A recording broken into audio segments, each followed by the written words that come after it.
Hello, welcome to Anatomy and Physiology audio series learning module number 2. This module covers the cell, the information in your book that is most relevant to this module can be found in chapters 3 and 4. So chapter 3 is about the cell and chapter 4 covers cell metabolism. So those are the chapters that I strongly advise you to read in addition to viewing this module. However, you are only responsible for the information in the module in terms of assessment. So in addition to the information showing up on exams, you will also have a quiz when you get to class next time I see you. All right, so let's begin.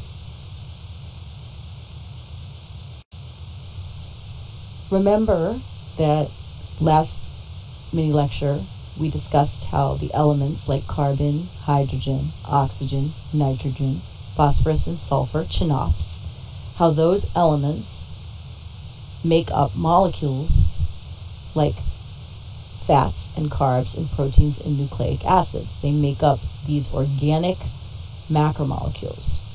Which organic macromolecules? Triglycerides, proteins, DNA, polysaccharides like starch and glycogen and cellulose, disaccharides like sucrose and lactose, monosaccharides like glucose and fructose. Okay, these are the molecules that you find making up the body. So this is what you are. This is what you're composed of. Okay. These molecules, like the fats and the carbs and the proteins and the nucleic acids, these molecules form the cell. So something that's important to remember is that you are entirely made up of hundreds of trillions of cells, and these cells, each of your cells has needs. The cell itself needs to eat. In other words, needs nutrients, right? And also needs oxygen, okay? And so everything that you do, that your body does, is for the cell, ultimately. So you eat for your cells, right? Because you're eating, when you eat a sandwich, you're eating, what are you eating? You're eating molecules. You're eating carbohydrates, you're eating nucleic acids, you're eating proteins, you're eating fats. And when you break all those things down and absorb them, they go, these individual, the small pieces are absorbed and then go to the cell, and the cell needs those nutrients. That's why you eat. You eat for your cells. Why does the cell need the nutrients? We'll talk about a couple of examples. Oxygen, same thing. You breathe. Why do you breathe? For your cells. You need oxygen because your cells need oxygen. Okay, so everything that happens, everything that you do, you're ultimately doing for your cells. So the cell is the unit of life. What does this mean? This means that all living things are cells or are composed of cells.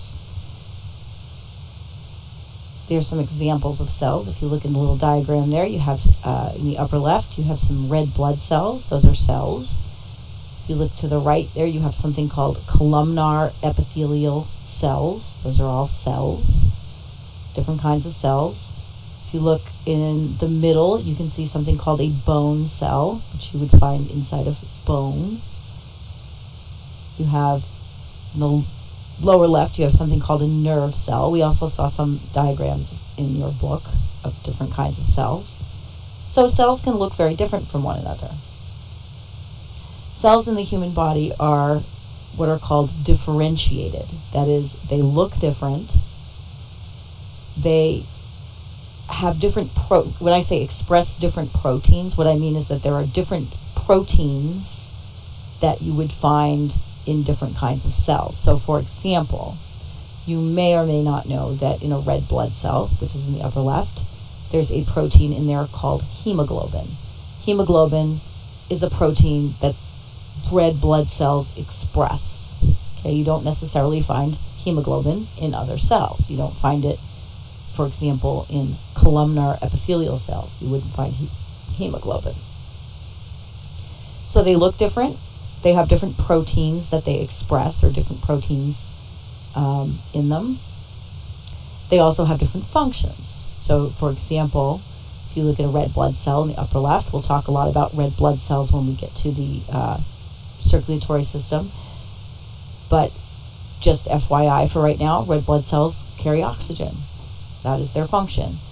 Whereas if you look at smooth muscle cells look different than red blood cells, but they also have a different function. We'll talk a lot about smooth muscle cells further on down the line, so don't concern yourself with them right now. But the take-home message is that the smooth muscle cells look different than red blood cells. They have a different function. Since they are muscle cells, they are involved in movement. So they have a different function, whereas red blood cells carry oxygen. Smooth muscle cells are involved in movement. So these cells are differentiated. They have different structures. They look different, they express different proteins, and they have different functions. However, doesn't matter, they have the same basic parts. So mostly what this lecture is going to be about are the parts of the cell, the basic parts. So once again, here's a nice diagram showing you cell differentiation, that is, different kinds of cells and where you would find them in your body. This is just to illustrate the concept that you are entirely composed of cells, and that different cells in different parts of your body have different functions. So if you look at the cells, for example, that make up the kidney versus the liver versus bone versus the brain, right? The cells will look different and they'll have different functions. However, they still contain the same basic parts. So here on the left is a cell. This is an idealized cell. It is not, it's just a model, right? Most cells don't actually look like this.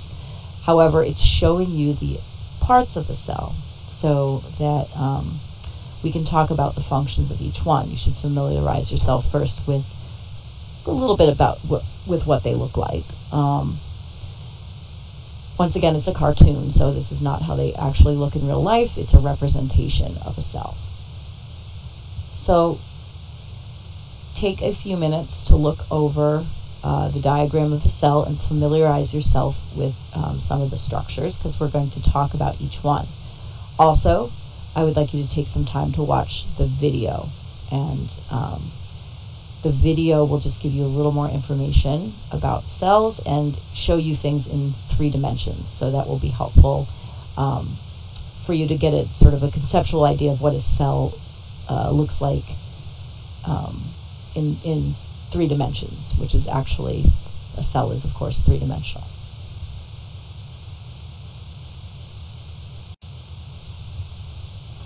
So hopefully that video helped you to have a better conception of what a cell looks like.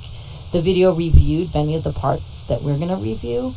So I'm going to go through this part of the lecture a little bit faster, but you can always revisit. Your job is to understand the basic structure and function of each of these cell parts. So once again, we're looking at structures that you find in a cell, structures that actually make up the cell. And each of these structures has a different job, and you're expected to be familiar with the function of these various structures. So the first structure we're going to talk about is the cytoplasm. The cytoplasm is a jelly-like substance inside the cell. You can think of the cell as just think of it as like a water balloon or something, right? It's just a big sack of what is mostly water, and most of that water that you find is in the cytoplasm. So the cytoplasm is like the liquid portion of the cell. The organelles, notice I said not an organelle, the organelles are the little structures that you just saw in the video that are bathed in this liquid substance, the cytoplasm. What is inside of cytoplasm? What is it made up of? It contains mostly water. Okay, so when you drink water, a lot of the water winds up inside of your cells in the cytoplasm. And the dissolved substances inside of the water. So there's some gases like oxygen and carbon dioxide in there. There's the monosaccharide we discussed previously, glucose, a lot of that running around. You have ions, which we discussed also, like sodium and magnesium and calcium, so those substances are dissolved in the cytoplasm. You also have amino acids, remember, that make up proteins. Those are the monomers that make up proteins. So you have a lot of amino acids. All of those raw materials that the cell is going to need to do things with are floating around in the cytoplasm. That's where they are. And it bathes all of the organelles. All right, so next we're going to go through some of the organelles that you find in the cell. So if you look at the diagram in the lower right, you're looking at not the entire cell, but just the nucleus of the cell. Remember, what is this nucleus made up of? It's composed of, phospholipids and proteins, all of those macromolecules that we discussed before. So the membrane that surrounds the nucleus is composed of phospholipids, among other things. And what's inside of the nucleus is the nucleic acid, which we already discussed, called DNA. Okay? DNA, most of the DNA in the cell is found in the nucleus. That's its job. We're going to talk more about what DNA does. Multiple times, actually, throughout the session, we'll discuss the function of DNA. So I'll introduce it to you now. The function of DNA is to code for proteins. It's a recipe for proteins. That's what DNA is. And where do you find this DNA? You find it inside of the nucleus. Now, when you and I think of DNA, we think of, the hereditary material. It's what we inherit from our parents. And when we think of our genes or we think of characteristics, like physical characteristics, such as the shape of our jaw, or the color of our eyes, or the structure of our hair. All of those things is what we think of when we think of inherited characteristics. But ultimately, those characteristics are determined by proteins, believe it or not. So DNA is the recipe for proteins. And where do you find it, more importantly? Inside of the nucleus. All right, so this slide outlines the function of DNA. Sections of DNA are called genes, and each gene that you find is a recipe for a particular protein. Your cells contain a full set of all of your DNA. However, genes are turned on or off in cells, so only certain proteins are expressed at any given time. That's a mouthful, isn't it? So it just means that all of your cells contain all of your DNA. All of the cells in your body have, well, not all of them, most of them have a full set of your DNA. A section of DNA that codes for a protein is called a gene. Okay, that's what a gene is. It's a section of DNA that codes for a protein. So all of your cells have all of your genes. However, some genes are turned off in certain cells and turned on in others, so that they are only what we call expressed. They're only converted into proteins, right? The genes are translated into proteins, and this only happens certain cells express certain proteins.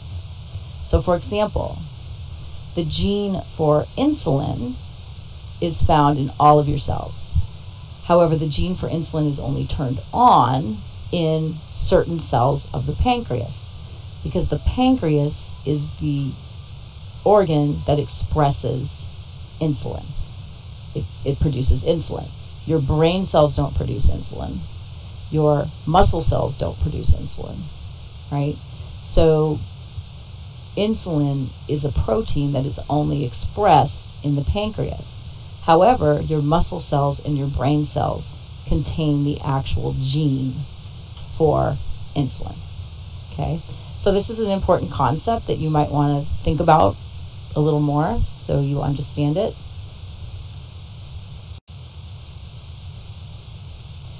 Okay, so the next organelle we're going to discuss is the endoplasmic reticulum, otherwise often referred to as the rough ER. The endoplasmic reticulum is also composed of phospholipids, which we discussed in the previous mini lecture. And the endoplasmic reticulum have structures on them. The rough endoplasmic reticulum, I should say, has structures on it called ribosomes. If you look at the diagram to the right, the light blue colored membrane is the rough endoplasmic reticulum. Notice that the dark purple structure is the nucleus and that they are attached to each other. Those little yellow dots that you see on the surface of the rough endoplasmic reticulum, those are the ribosomes. What is the function of ribosomes? The function of ribosomes is, these are the sites of a process called protein synthesis. What is the process of protein synthesis? The process of protein synthesis is the process that the cells use to make proteins. We just said that DNA is the recipe for proteins. Ribosomes are where these proteins are actually made. Proteins like what? Proteins like insulin, right?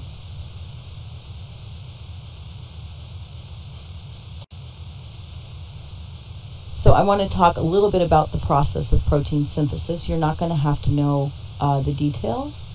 Just understand what this process is about, the main function of this process. Protein synthesis, the term synthesis just means to make. So the phrase protein synthesis just means making proteins. So cells need to make their own proteins.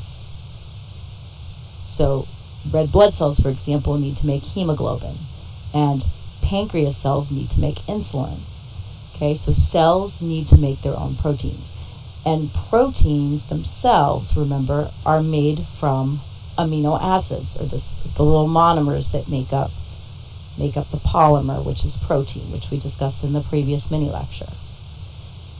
So if you look at the diagram in the lower right, it's just a stylized cartoon diagram that's just showing you how amino acids are strung together to make proteins.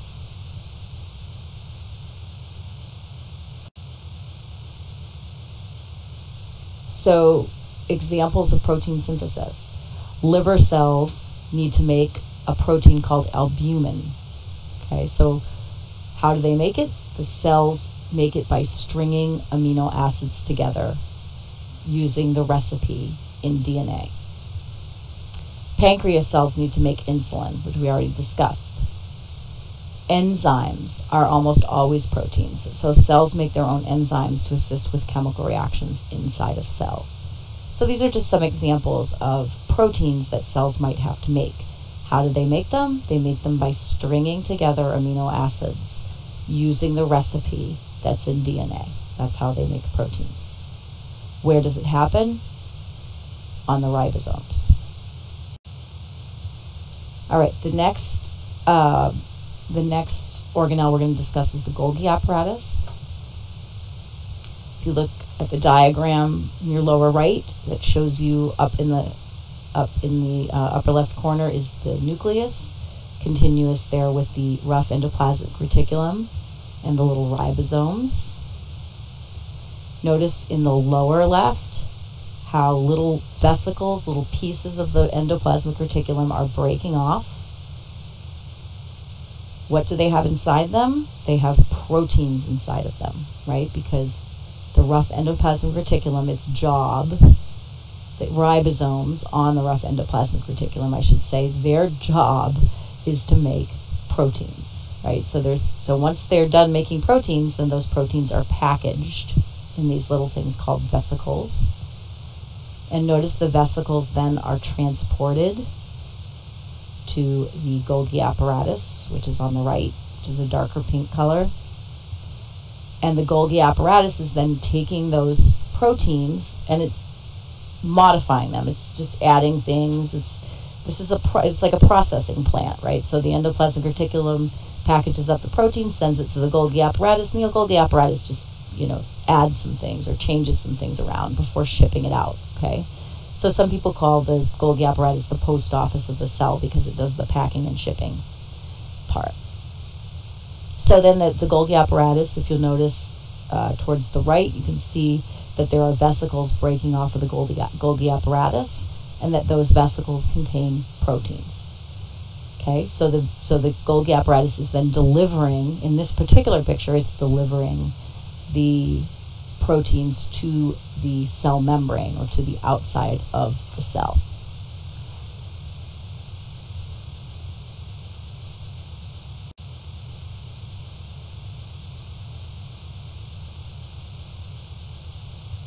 The next organelle that we want to discuss is the mitochondrion. That's just one, or mitochondria is plural. There's a picture of it below, just so you can get an idea what it looks like. Looks like a swimming pool in this particular picture.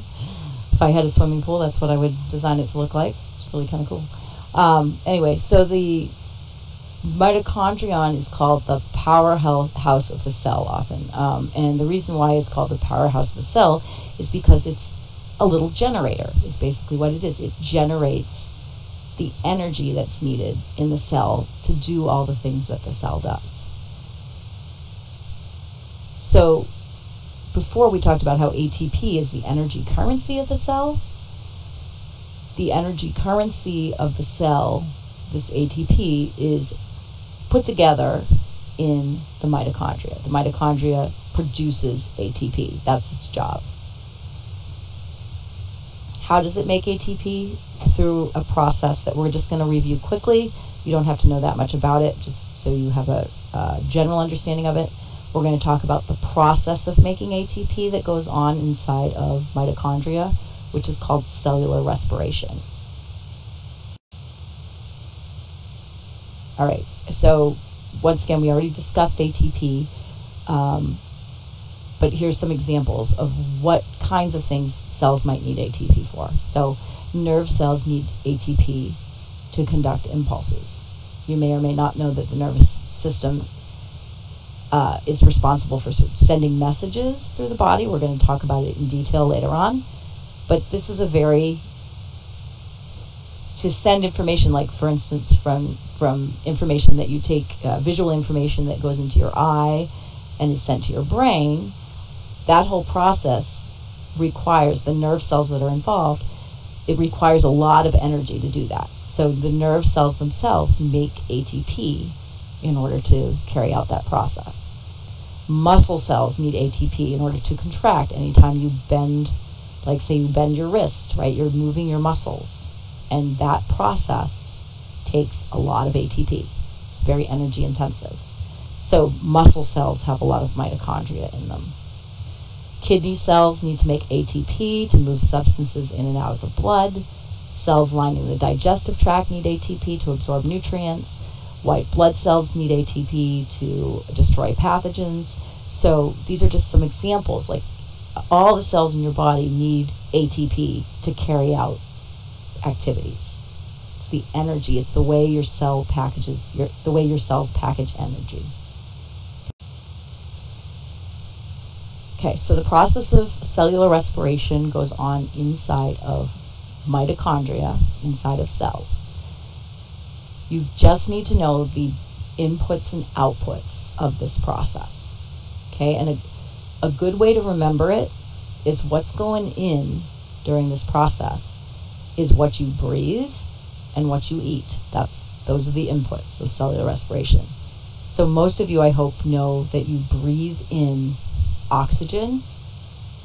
So that's going in. It's an input. You breathe in, you take in oxygen. Okay? When you eat a candy bar, the sugars that are in that candy bar are broken down eventually into glucose and absorbed into the body. If the monosaccharide that is absorbed is not glucose, say it's fructose or some other monosaccharide, it's still converted to glucose in the body. So the sugar, the monosaccharide that is circulating in your blood is glucose. And that is the other input of the process of cellular respiration, the process of making ATP. Okay, so once again, you breathe in oxygen, you consume glucose, so those are the inputs. When you breathe out carbon dioxide. That is a waste product of the process of cellular respiration.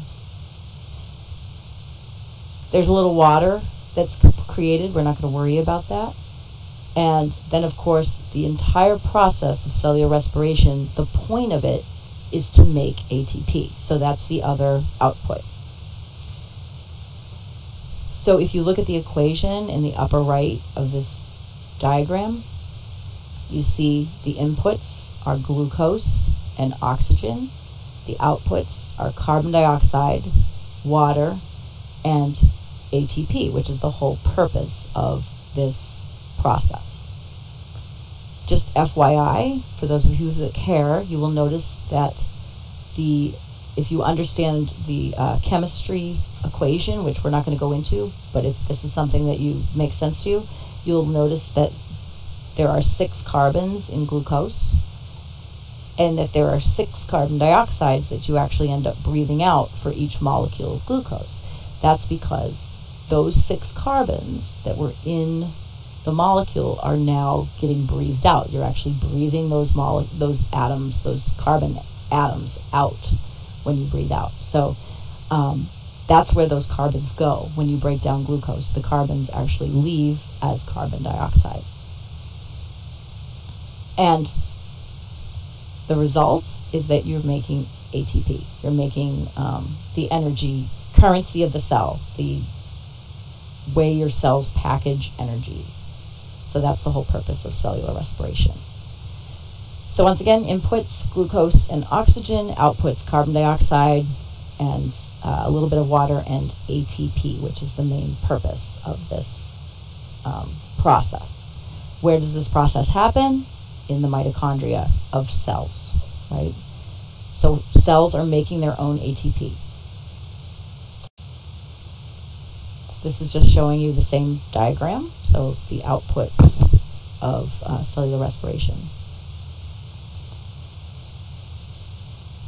Another thing to point out, for those of you that care, is what also is actually happening is that the energy that was in the bonds of glucose is now getting transferred to the bonds in ATP. So the energy is actually being transferred from glucose to ATP. Okay, there's a few other organelles. I'm not that concerned about them. You can look them over. You are responsible for knowing them. There's vacuoles, which are often used for storage, lysosomes, which are kind of like little stomachs of the cell that sort of break down waste products, peroxisomes, eliminate hydrogen peroxide inside of cells. Vesicles are those, we showed you the vesicles in the previous slide that were breaking off of the endoplasmic reticulum and the Golgi apparatus. All right, the cytoskeleton is part of the cell as well. So it's made up of protein filaments. It holds the cell's shape. So once again, just to revisit some former concepts, the cytoskeleton is made of protein, and how does the cell actually make that protein? It makes that protein through the process of photosynthesis. Okay. Often composed of certain proteins. These are actin, myosin, and tubulin. Don't worry about memorizing these now. We are going to talk a lot about actin and myosin later on when we talk about muscles. Sometimes the cytoskeleton projects out of the cell. If it's a nice long tail, it's called a flagellum. If it's short little hair-like projections, those are called cilia. So if you look at the pictures, the first one to the left is a picture of a flagellum on a cell, on a bacterial cell. The second one there is, you can see the cilia, little hairs that are sticking out. That's a single-celled organism called a paramecium, I believe. The third picture is just a cartoon diagram showing you the cytoskeleton. So the cytoskeleton are all of the strands that you see in that picture. And then the final picture at the right is showing you the cytoskeleton. It's been illuminated so that you can see it. The yellow parts, the pink part is the nucleus, and the yellow parts are the cytoskeleton coming off of the nucleus. Last structure is the cell membrane. So once again, if you think of the cell as a balloon, you can think of the cell membrane as the outside of the balloon, right? It's like a big sack of cytoplasm. It has all these organelles inside of it, but the cell membrane is what's holding it all together. The cell membrane also controls what gets in and out of the cell. So it is also used in communication, and also is just part of the structure of the cell, holding everything together. This is what it looks like. If you look on the right, it's a phospholipid. It's made of phospholipids with proteins embedded in them. Once again, the proteins have functions, because proteins have a lot of different functions. Some of them are receptors. Some of them are channels for allowing things in and out. Some of them are enzymes that speed up chemical reactions. Substances like water, ions, amino acids, glucose, fats, hormones, all of these things must get in and out of the cell through the cell membrane. So, depending on the substance, there are various ways that this can happen. So this is the last part of this chapter, is that we're going to review the different ways that substances get in and out. The cell membrane is semi-permeable. That means it will only let certain substances through. It doesn't let everybody through, just certain substances. We already discussed how passive processes are those processes of getting in and out of the cell that do not require ATP. Active processes require ATP, require work. Okay, so the first method of getting in and out of the cell is called diffusion. So if you look at the diagram on the right, this is showing you diffusion. The yellow membrane is the cell membrane. Okay, that's what that represents in that diagram. And then there's a big purple glob. That big purple glob right there is a protein embedded in the cell membrane. And then the little orange dots are particles. So they are substances that are trying to get in and out of the cell. In this case, they are dissolved substances, so they would represent something like potassium or sodium. And if you'll notice, in the lower part of the diagram, there are a lot more little orange dots than there are above the cell membrane, right? So the lower part of the diagram is the inside of the cell, where the cytoplasm is, and the outside is the top of the diagram. So what we say is that the substance has a higher concentration in the lower part of the diagram than it does in the upper part of the diagram. Okay, so that what's called a concentration gradient, the fact that there's a difference in concentration inside and outside the cell. The substance is going to move from an area of higher concentration, where there's more of it, to an area of lower concentration. This is called diffusion. This process is called diffusion. The movement of solutes, you can think of solutes as anything that you could dissolve in water, from high to low concentration. This is just a normal, passive process. If I sprayed a bunch of perfume into the air, the perfume just doesn't sit there, right? It doesn't sit there in a ball. It spreads out, right? That's diffusion, going from a high concentration where I just sprayed the perfume to a lower concentration. So it'll spread out, it'll move until it reaches a point where it's evenly distributed. This is diffusion. It's just a natural thing, happens passively, does not require energy.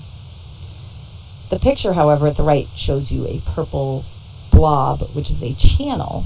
So in cells, sometimes diffusion is what's called facilitated, and that means that there's a little channel that the substance is allowed to get through, moving from high to low concentration. Okay, that's process number one, diffusion. Substances that can get through will travel from high to low concentration. Another way to express this is to say along the concentration gradient, or in the direction of from high to low concentration. Osmosis is the movement of water from high to low concentration. You can think of it as concentration if you want. So whenever you say osmosis, you're talking about water. You're not talking about other things, right? You're talking about water. Anytime the term osmosis is used, it's referring to water.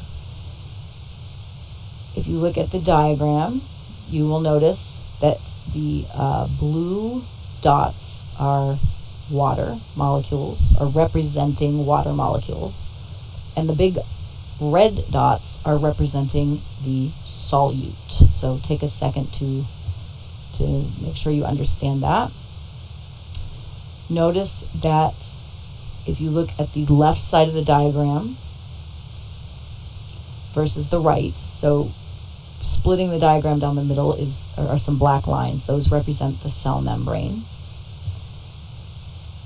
Doesn't really matter whether we're going inside or outside. It doesn't really matter. But the black lines represent the cell membrane. So let's call the left side outside of the cell and the right side inside of the cell. Okay. Notice that if we look at the giant red dots, which direction would the giant red dots move by diffusion? Because that's the solute. The giant red dots would move to the left, correct? Because they would go from where there are more of them, where they're highly concentrated, to where there's a low concentration. So they would move to the left if the cell membrane was kind enough to let them through, right? The water molecules, the blue dots, right, they would move the opposite direction. Because if you notice, there's more little blue dots on the left than there are little blue dots on the right. So the water molecules are going to move towards the right, from high concentration, where there's a lot of them, to low concentration, where there's fewer. Okay. So osmosis is the process of water moving from high concentration to low concentration. Diffusion and osmosis are often going in opposite directions as long as the membrane lets everything through. Notice that if in the diagram at the top, that the diagram, in the middle, the more solute that's around, the less water's around, right? And the less solute that's around, the more water that there is, right? So notice that whereas the salt in this picture is going to move to the left, water is going to move to the right. But they're both moving from high to low concentration. And does this process require any ATP? No, it doesn't. It's passive. It's totally passive. Okay, there's something called membrane pumps. This is another way that substances get in and out of the cell. So far we've talked about diffusion, osmosis, and now we're talking about membrane pumps. This is a very important, I put lots of stars on your sheet around this one, because membrane pumps, we're going to talk a lot about them in anatomy and physiology. They come up a lot. Membrane pumps, the movement of solutes. Okay, so solutes, once again, are the dissolved substances. You can think of them salt, sugar, right? Something that you could dissolve in water. Movement of solutes against the concentration gradient. So, in other words, membrane pumps move substances from low concentration to high concentration against the concentration gradient, against the way you would expect them to move. This is an actual pump. The substances are actually pumped for various reasons. We'll talk about all the reasons later on. For now, you just have to worry about what it means, what a membrane pump is. Process requires energy. This is the first process we've talked about that is not a passive process. It's an active process. It requires energy. So if you look at the diagram there on the right, notice that the substance is moving from low concentration to high, opposite the way you would expect it to go, right? That's against the concentration gradient, because diffusion wants to move it the other way. So a pump is constantly having to keep up, because diffusion will want the salt to move one direction, and the cell doesn't want that to happen. The cell wants to prevent that from happening, so it keeps pumping the solute back into the cell to keep that concentration differential, to keep a different concentration on different sides of the cell membrane. So it works against diffusion. Okay, so take some time to watch this little video. It's very short. It just shows you a pump in action. So it helps you to see pumps in action. It'll help you to clarify the concept. Okay. All right, endocytosis and exocytosis. This is the last process we're going to discuss. So whereas osmosis, we're talking about water, or diffusion, we're talking about solutes. Active transport, usually we're talking about solutes. Endocytosis and exocytosis, oftentimes we're talking about larger particles or larger substances. Exocytosis is the process that the cell uses to export or get rid of usually proteins that are made inside the cell, that are packaged by the Golgi apparatus, to get them out of the cell. That's often what exocytosis is used for.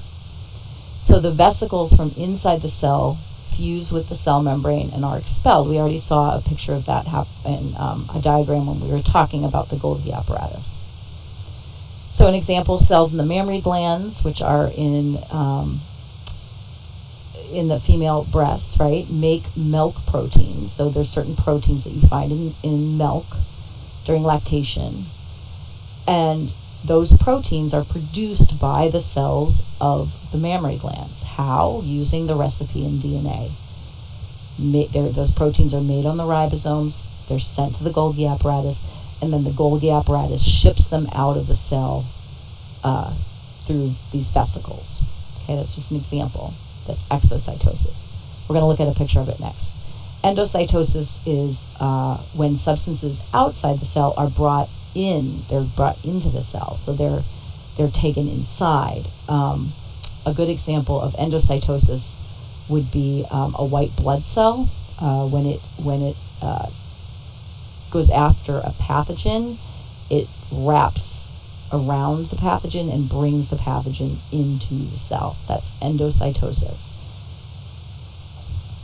Another example, the example I have here, is a unicellular organism called an amoeba.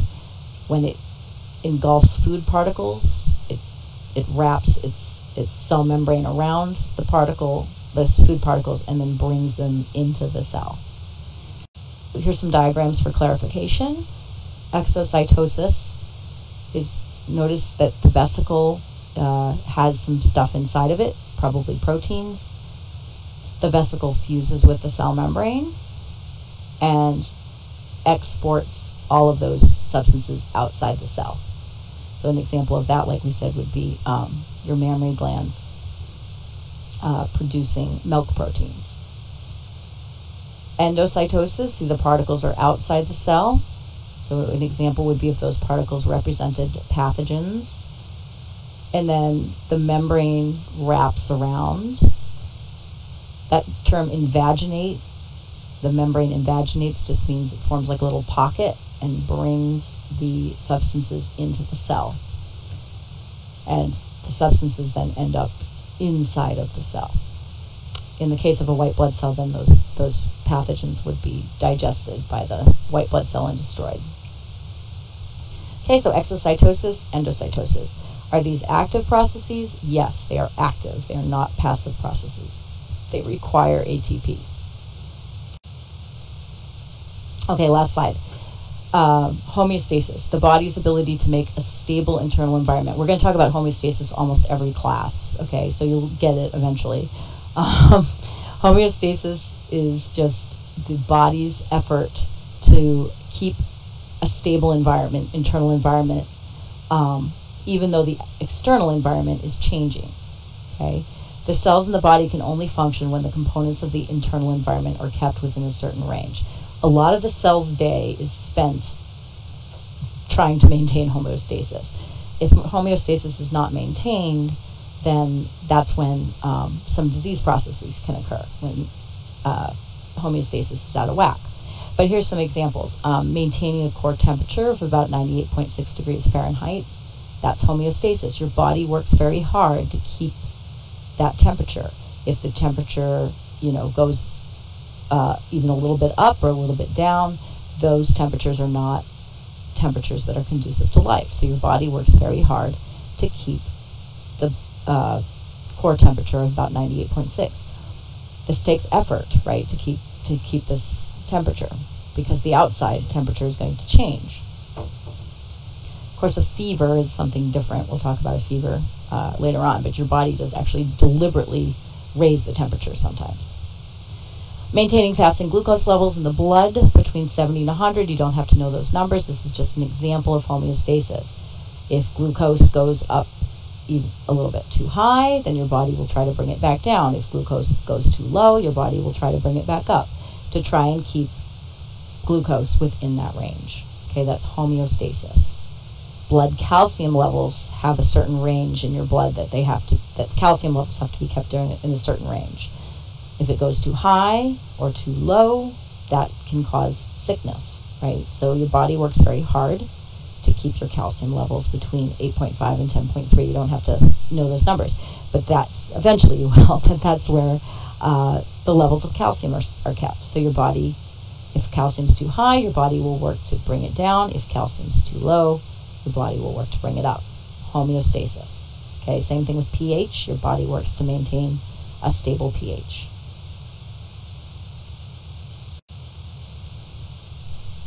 All right, so in summary, we discussed the cell, the various structures of the cell, the fact that a cell is differentiated, that is, it looks different and expresses different proteins. We talked about some processes that occur inside of the cell, like cellular respiration and protein synthesis, and where those processes occur and what the main purpose of those processes are.